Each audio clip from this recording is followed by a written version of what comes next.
मिटाने का जो उपाय हम सब करते हैं वो उपाय सच्चा नहीं है। दुनिया में राग द्वेष कसाय का दुख बहुत लोगों को समझ में आ जाता है कि कसाय दुख रूप है, राग द्वेष के भाव दुख रूप है, क्रोध मान माया लोभ दुख रूप है। लेकिन उसको जो मिटाने का उपाय जगत करता है या बहुत सारे पंथ संप्रदाय गुरु महाराज बताते हैं, वे उपाय झूठे हैं। अपन राग द्वेष कैसे मिटाना चाहते हैं? अपन को ऐसी मान्यता बनी हुई है, क्योंकि ऐसे नैमित्तिक संबंध है कि ऐसा लगता है कि मैं घर में रहता हूँ इसलिए राग पैदा होता है। समझ में आया?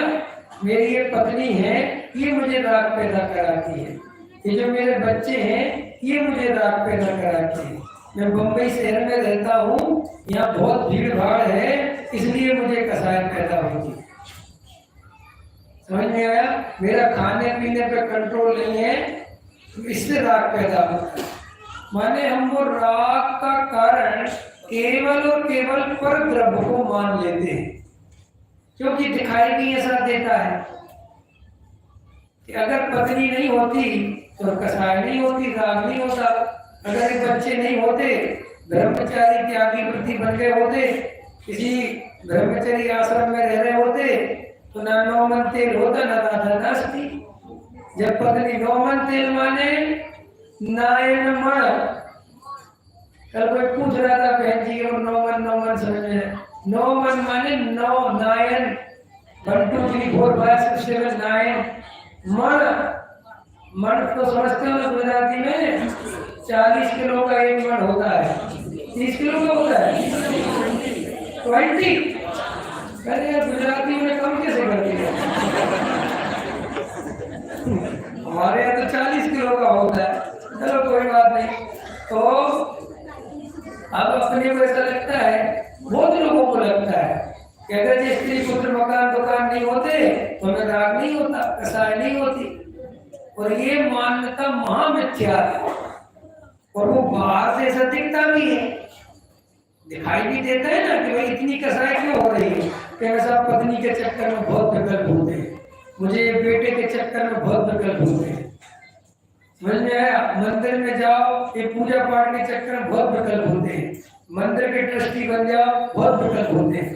तो ऐसा लगता है कि सारे विकल्पों का कारण, सारी कसायों का कारण ये परद्रव्य है। अब ये तुम्हें लगता भी है, यही तुम्हारा अनुभव है, यही तुम्हारी मान्यता है। और मजेदार बात है, ऐसे ही उपदेश देने वाले तुम्हें मिल जाते हैं। तो तुम्हारा और उनका उपदेश, तुम्हारी मान्यता और तुम्हारा अनुभव मैच हो जाता है। वो कहते, तुम कहते हो भैया गुरुजी सही कह रहे हैं कि अगर मैंने शादी नहीं करी होती तो ये कसाय नहीं होती, अगर मैंने ब्रह्मचर्य व्रत लिया होता, निर्वृत्ति से रहता, तो ये कसाय नहीं होती। और इस चक्कर में बहुत सारे लोग ऐसा ही उपदेश मानकर निर्वृत्ति ले लेते हैं। और निर्वृत्ति लेते हैं, लेकिन निर्वृत्ति लेने के बाद भी राग द्वेष कम तो होते नहीं। ये तो आपके सामने प्रत्यक्ष उदाहरण है। इस संसार में कितने लोग अपना 500 स्क्वायर फुट घर छोड़ के 10,000 गज का आश्रम बनाने में लग जाते हैं। एक पत्नी का चक्कर छोड़ के पूरी समाज की जिम्मेदारी ले लेते हैं। समझ में आया? अन्ना हजारे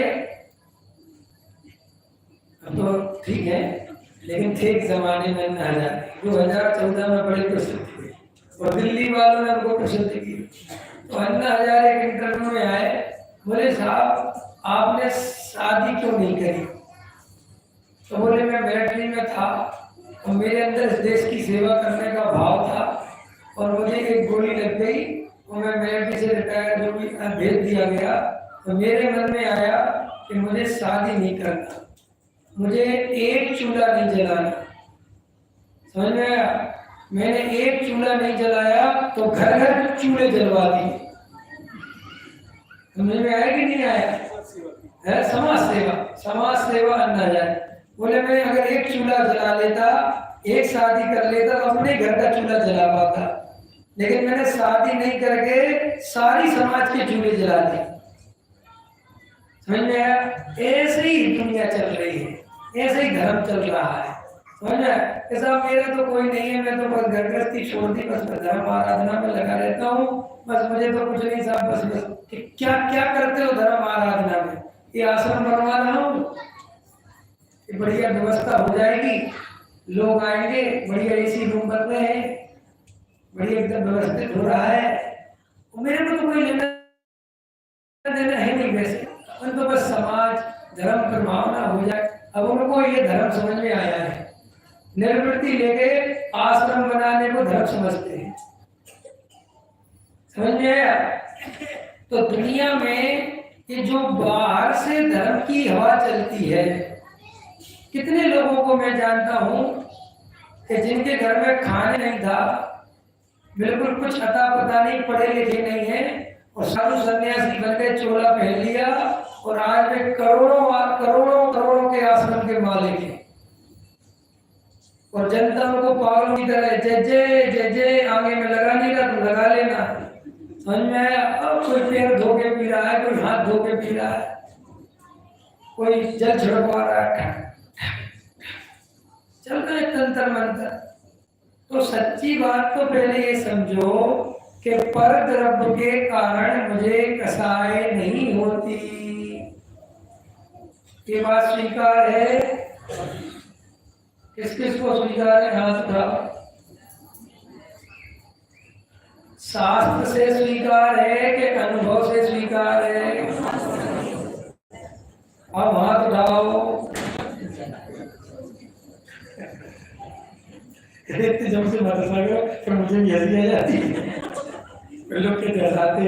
बताओ, अनुभव से स्वीकार है कि शास्त्र में पढ़ कर पंडित जी से सुन सुनकर स्वीकार है? पहली वाला उत्तर बताओ, अनुभव से जिसको स्वीकार है हाथ उठाओ। ये तो धीरे से उठा दे, समझते ये मायाचारी क्यों करते हो? अरे वैसे बोलो ना साहब, हमें नहीं, अनुभव से नहीं है, शास्त्र से। क्यों? अगर अनुभव से स्वीकार है तो सम्यक दर्शन हो गया। समझ में है कि नहीं है? सम्यक दृष्टि है क्या? जिसकी एक भूल निकल गई, सब भूल निकल गई, बात खत्म। इतनी बात जिसे समझ में आ गई कि राग द्वेष पर द्रव्य के कारण नहीं होता, और ये बात अनुभव से समझ में आ गई, वो ज्ञानी हो गया। क्योंकि अज्ञानी 3 काल में ये बात नहीं मान सकता कि राग द्वेष अपने आप, अपने अपराध से, अपनी गलती से, अपने को भूलकर होता है। वो तो यही मानता है कि राग द्वेष पर द्रव्य के कारण ही हुए हैं। इसलिए दुनिया में जो इतनी निर्वृत्ति, इतने संत साधु, इतना त्याग दिखाई देता है, अगर ये सबके सब सम्यक दृष्टि हो जाए तो इसको पंचम काल कहा ही नहीं जा सकता, क्योंकि इतने त्यागी व्यक्ति तो चौथे काल में भी नहीं थे जितने अभी हैं, और ये संख्या बहुत स्पीड से बढ़ रही है, क्योंकि पहले सब कुछ छोड़कर साधु बनते थे, आजकल सब कुछ पाने के लिए साधु बनते। समझ में? उल्टी गंगा बह रही है। इसीलिए राग द्वेष पर द्रव्य के कारण होते हैं, ये मान्यता 100% मिथ्यात्व है। और अगर हम राग द्वेष को मिटाने का उपाय पर द्रव्य को बदलने का प्रयास करेंगे, द्रव्य क्षेत्र काल भाव बदलेंगे, बम्बई छोड़ के जंगल चले जाएंगे, क्रियाकांड से राग द्वेष मिटाना चाहेंगे, तो कभी 3 काल में मिटने वाले नहीं है। देखो, आप तीर्थ क्षेत्र पे चले गए, सोनागिर जी चले गए, सम्य शिखर जी चले गए, हिमालय की गुफाओं में चले गए, जहाँ जाना है वहां चले गए, और आप वहां पर क्या हुआ कि व्यापार के विकल्प आ गए नहीं, क्योंकि अब 5-4 दिन की छुट्टी लेके आ गए, 10 दिन की छुट्टी लेके आ गए, पत्नी को लेके आए नहीं, समझ में आया? एकदम। तो आपको क्या लगता है, कैसा अनुभव होता है कि देखो मैं बम्बई में था तो कितनी कसाय हो रही थी, कितने राग देश हो रहे थे, और इधर आ गया तो एकदम शांति हो गई, बढ़िया हो, कितना अच्छा लगा, ऐसा अपने को फील आता है। तो जब ऐसा फील आता है तो अपने को लगता है कि अगर अपन यहीं रह जाते, यहीं रहने लगते तो अपने राग देश बिल्कुल खत्म हो जाते, क्योंकि देखो अब 4 में रहे तो कोई कसाय नहीं हुई। लेकिन वास्तव में ये आपकी मान्यता झूठी है।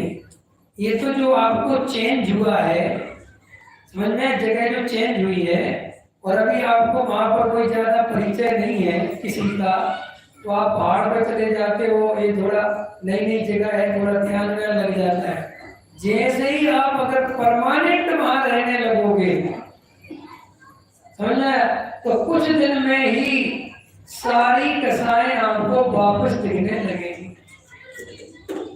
और देख लेना वहां पे सारी प्रॉब्लम्स खड़ी हो जाएंगी, भोजन की प्रॉब्लम्स खड़ी हो जाएगी, वो ये प्रॉब्लम, दवाई की प्रॉब्लम, रहने की प्रॉब्लम, परिचय बढ़ाने लग जाओगे, फिर प्रकृति का गाना गाने लग जाओगे, फिर आपको कभी कभी जाना तुम तीर्थ क्षेत्रों में जहाँ वो लोग रहते हैं, जब तुम उनको मिल जाते हो तो उनकी आंखों में चमक आ जाती है कि आ गए, कोई आ गए, आओ आओ आओ, समझ में आया? फिर भी तुम जब उनसे कहते हो कि आप तो बहुत अच्छे हो जी, आपने तो निवृत्ति ले ली जी, आप तो बहुत बढ़िया हो जी, बड़ी शांति मिलती है, कोई तो आया कहने के लिए। ऐसे अपन के बाहर के निमित्तों में जब गहराई से देखते हैं तो अंदर में देखते हैं कि ये कोई एक आदमी हिमालय में चला गया, 1 साल रहा, क्रोध जीतने के लिए गया, और क्रोध जीतने के लिए गया और 1 साल तक उसको क्रोध आया ही नहीं। उसने लगा मैंने तो क्रोध पे विजय पा ली और मान पे विजय पा ली, सब मान ली उसने, क्योंकि कोई था ही नहीं, अकेला था, एकदम मान गया। और जैसे ही नीचे उतरा और कुंभ के मेले में गया, और जैसे ही किसी ने उसके पैर पे पैर जूता रखा और जो उसको क्रोध आया, समझ में, कसायों का स्वरूप समझो। अच्छा, आप लोगों में से अंबानी का घर कौन खरीदना चाहेगा?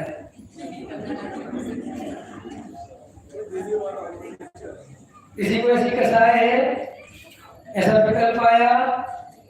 बराबर, कैसी कसाय नहीं है ना? बोलो पक्का? देखो 20 है, हमारी कसाय बहुत समझदार है, वो ऐसे नहीं आती कि तुम अचानक से तो अंबानी के घर खरीदने का भाव आता है। कसाय तुम्हारी जेब देख के आती है, कसाय बिल्कुल जानती है कि इसकी औकात कितनी है, समझ में, वो औकात के हिसाब से आती है, समझ में। जैसे अपन मार्केट में जाए कपड़े की दुकान पे तो पूछता है कितने वाला दिखाऊं है, आप कहते हैं कि भाई मीडियम दिखाओ, लो रेंज दिखाओ, मीडियम रेंज दिखाओ, ठीक है कि नहीं?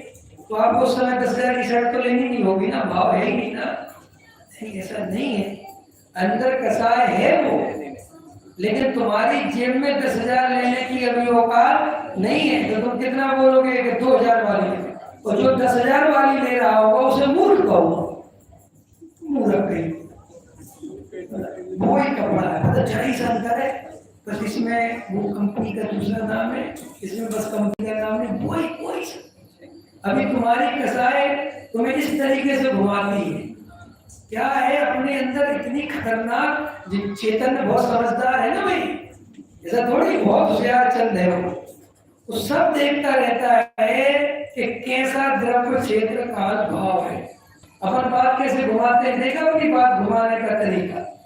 जैसे एक आदमी है, वो अपने से बात कर रहा है, अब अपन को नहीं पता कि 2,000 करोड़ का मालिक है, अपन तो पैंट शर्ट देख के लग रहा था कि 1,000 करोड़ तो छोड़ो, 1,000 रुपए की जेब में हो तो ही पता नहीं है, और बात कर ले और भाई अभी और अच्छा, इतने में कोई पीछे से आया, भाई साहब ये 2,000 करोड़ का मालिक है।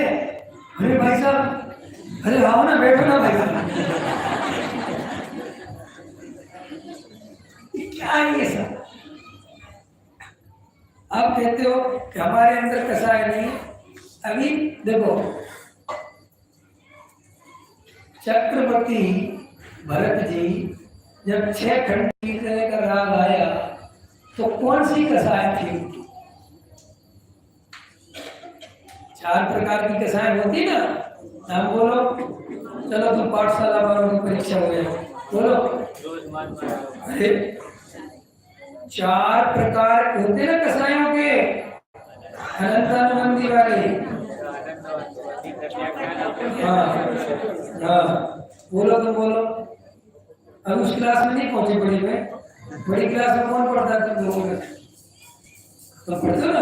तो बोलो 4 प्रकार की कसाय बताओ।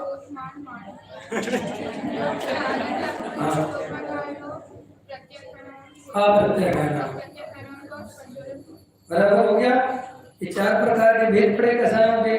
तो जो भरत जी हैं या जो बाहुबली हैं, आदिनाथ भगवान हैं, तो कौन सी कसाय के उदय में 6 खंड जीतने जाते हैं?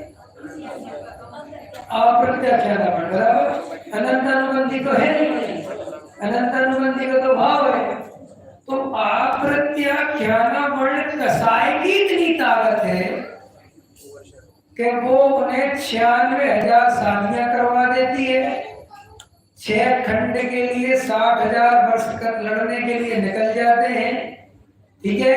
यहाँ केवली भगवान साक्षात समुद्र में उनकी दिव्य ध्वनि खिल रही होती है।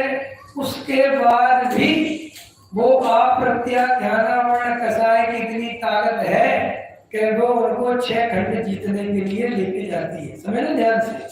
ठीक है। और अभी हमारे तो कौन सी है क्या भाई साहब? हमारी तो पूछो ही मत। हम तो अगर सम्मेटिव हो भी जाए तो यहाँ छायक वाला नहीं है। समझ में आया? उपसम वाला और 6 उपसम वाला है।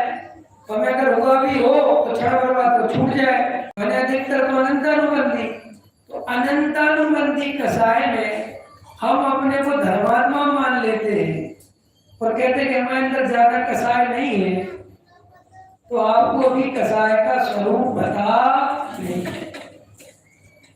कसाय कभी ऐसे चेक नहीं करी जाती कि हमें कितना क्रोध आता है, कितना मान आता है, कितनी मायाचारी है, कितना लोभ है। ऐसे कसाय चेकिंग नहीं होती, क्योंकि ये जो कसाय हमारी व्यक्त होती है वो परिस्थिति के अनुसार व्यक्त होती है। समझ में आया? नहीं समझ में आया? जैसे तुम स्कूटर से जा रहे हो, ठीक है, और एक दूसरे स्कूटर वाला तुम्हारे स्कूटर में थोड़ा सा कुछ कर दे, आगे निकल जाए, देख के नहीं चलता। और रिक्शे वाला और हो, तुम्हारे यहाँ रिक्शे नहीं चलते, साइकिल रिक्शे। हमारे यहाँ साइकिल रिक्शे चलते बहुत दिल्ली में। तो दिल्ली में क्या साइकिल रिक्शे चलते हैं? गरीब मजदूर आदमी होते हैं। और जैसे अब वो जा रहा है बेचारा, और इतने में कोई स्कूटर के सामने तो एकदम गुस्सा में आ जाते बाबूजी। समझ में आया? और कोई गाड़ी वाला, समझ में आया, बड़ा गाड़ी वाला हो, समझ में आया, तो गुस्सा नहीं आता। और पुलिस वाले की गाड़ी और हो तो अरे भाई साहब आप निकलो ना, कुछ नहीं कह रहे, हम तो क्षमा धर्म के धारी, क्षमा धर्म का धारी है। तो अपने को क्षमा वाला मानता है कि बदमाशी करता है। लेकिन अपन को ये मायाचारी अनंतानुबंधी ये मिथ्यात्व के साथ होती है। तो मिथ्यात्व माने हेतल भाई बेहोशी, हर्ष। मिथ्यात्व माने, मिथ्यात्व शब्द का अर्थ समझना हो तो उसका अर्थ है बेहोश। कब मायाचारी करी, कब झूठ बोला, कब बात पलटी, कब क्या किया, कब कौन सी क्रिया कर ली, कब तन्मय हो गया, कब गाली निकल गई, कब अपने मन को रोक लिया, कब दबा लिया। ये सब बेहोशी में मिथ्या दृष्टि के आगे चलता रहता है। कब बात पलट दी, बोल दिया, कब बात डायरेक्शन घुमा दी। ये मिथ्या दृष्टि बहुत बदमाश होता है, लेकिन उस बेचारे को अपनी बदमाशी पता नहीं होती। सम्यक दृष्टि कभी कभी वो भी कर लेता है। सम्यक दृष्टि को पता होता है कि आज मैंने थोड़ी सी बदमाशी करी। सम्यक दृष्टि माने पूरी तरह होश में रहता है। अगर वो विषय भोगों में भी जाता है तो उसे सब होश रहता है कि मैं क्या कर रहा हूं। भरत जी जब कहते हैं ना, हे सेनापति तैयारी करो, 6 घंटे जीतने के लिए चलना है, तो जब ये बोल रहे हैं और जब ये सब बात कह रहे हैं तो अंदर उन्हें सब दिखाई देता है। पूरा एक एक जे कसाय, जे मेरी कमजोरी और जे मैंने ऐसा किया, सब कुछ, और अपने स्वभाव का बल सब कुछ रहता है, सब कुछ खबर रहती है। और मिथ्या दृष्टि क्या करता है, आत्मा की बातें भी बोल रहा होगा तो बेहोशी में बोल रहा होगा। समझ में आया? लक्षण समझ में आया? जैसे कि मैं बोलूं आपसे कि आत्मा का स्वभाव कैसा है, आत्मा कैसा है, एकदम जल्दी बोलोगे। आत्मा जानना देखना उसका स्वभाव क्या था, निष्ठा। आत्मा करता है क्या करता, बोलो जल्दी। इस सब तुम एकदम फटाफट उत्तर देते जा रहे, तुम्हें कुछ होश नहीं है तुम क्या बोल रहे हैं। अकर्ता का अर्थ कोई भाव वासना नहीं होता। सम्यक दृष्टि को एक एक चीज का भाव वासन होता है, उसे एक एक चीज पता चलती कि क्या हो रहा है, कितना राग आ रहा है, कितना राग नहीं आया, आज कैसे परिणाम, सब दिखता है। तो ठीक है, तो एक तो जो ये अपन कसायों से ये समझते हैं कि हमें तो ज्यादा पैसे की कसाई नहीं है, हमें ज्यादा कमाने का राग नहीं है, ये आप हो सकता है सब झूठ बोल रहे हो, महाबेहोश। ज्यादा कमाने का राग इसलिए नहीं आता कि आपके कमाने की बस्ती नहीं, आप पर रिस्क ली नहीं जाती, आप पर दाव लगाया नहीं जाता, आप पे मेहनत करी नहीं जाती। समझ में आया? कई लोगों को मैं जानता हूँ जो ऐसा बोलते हैं कि हमें कोई पैसे की जरूरत नहीं है जी, हम तो बहुत मस्त है जी, अब क्या रखा जी, 60 साल के हो गए, 55 साल के हो गए, अब क्या रखा पैसे। अच्छा, वो बेहोश है, क्या नाम है आपका? निर्ग्रंथ जी, क्या नाम है?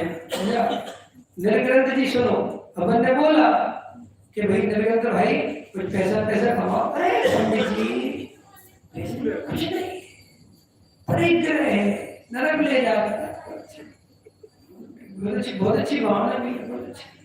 हम 2-3 दिन बाद फिर मिले, हमने कहा निर्ग्रंथ भाई सुनो, ये बोरीवली में जो तुम्हारा फ्लैट है ना, ये 2 करोड़ वाला 50 लाख में बिक रहा है, बाजू वाला है, क्या कह रहे हैं? हाँ सच में?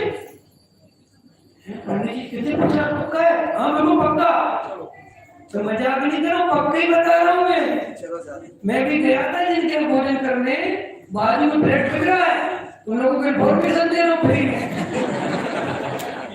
और मुझे कोई ब्रोकेज भी नहीं चाहिए, कोई कमीशन नहीं लूंगा। लेकिन बिल्कुल मैंने बात करी, मकान मालिक मिला था, वो कहता रातों रात बेचना है, 50 लाख रुपए में दे रहा है, आपको छोड़ेगा नहीं।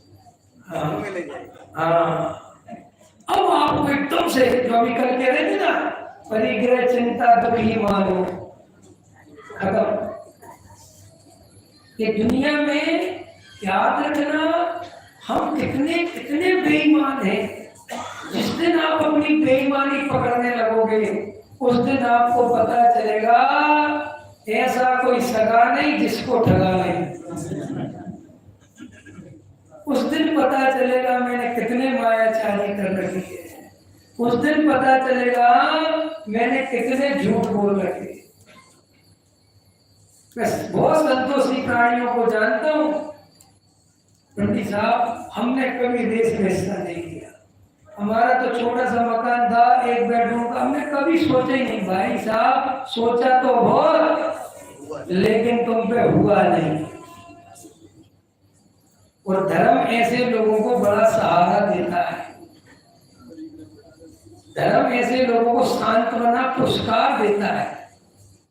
इसलिए धर्म के क्षेत्र में आपको भी हर जगह मिल जाएगी, क्योंकि ऐसे लोगों को कहीं और तो सम्मान मिलता नहीं, क्योंकि दुनिया तो पैसे को पूछती है।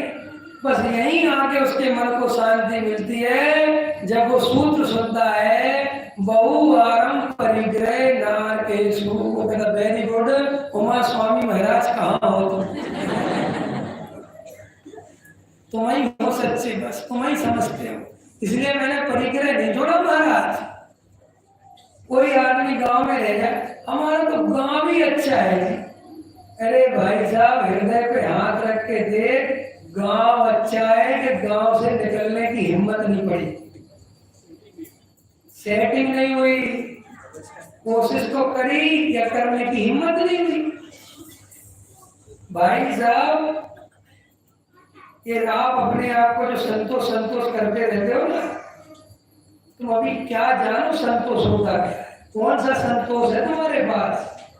जिसके पास सम्यक दर्शन नहीं है और अपने को संतोषी बताता है, गारंटी से कसाय को दबा रखा है।